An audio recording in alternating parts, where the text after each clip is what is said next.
കള്ളില്ലാത്ത കള്ളപ്പം ഉണ്ടാക്കാനാണ്. ഒരു 2 ഗ്ലാസ് പച്ചരി കുതിർത്തത്, 1 സ്പൂണ് പഞ്ചസാര, ലേശം ഈസ്റ്റ്, 1 നുള്ളു ജീരകം. ഇതിൻ്റെ കൂടെ തേങ്ങ, ചോറ്, 5-8 ചുവന്നുള്ളി ഇത്രയും നല്ലതുപോലെ മിക്സ് ചെയ്ത് ഒരുപാട് വെള്ളമില്ലാതെ അരച്ച് വയ്ക്കണം. മാവ് നല്ലതുപോലെ അരച്ചിട്ടുണ്ട്. ഇതുപോലെ ഈ ഒരു പരുവത്തിൽ ഇത്രയും വെള്ളമേ ആവുള്ളൂ. അതിനി നമുക്കൊരു 12 മണിക്കൂർ നേരത്തേക്ക് പുളിക്കാൻ വയ്ക്കാം. മാവ് പുളിച്ച് നല്ല സെറ്റായിട്ടുണ്ട്. ഉണ്ടോ?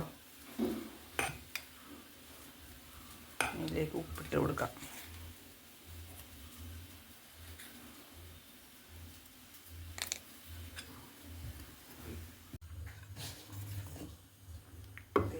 ഉപ്പ് ചേർത്ത് ഇളക്കി ദോശക്കല്ലിലോട്ട് കോരി വയ്ക്കാം.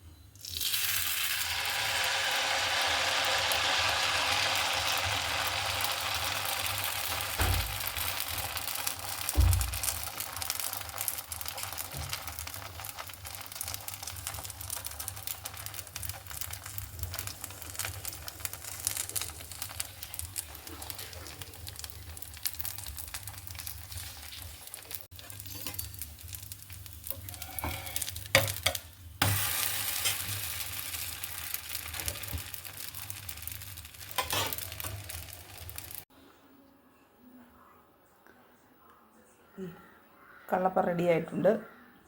മുട്ടക്കറിയോ ബീഫ് കറിയോ എന്ത് വേണമെങ്കിലും കൂട്ടി കഴിക്കാം. അടിപൊളി രുചി, കള്ളില്ലാതെ കള്ളപ്പം.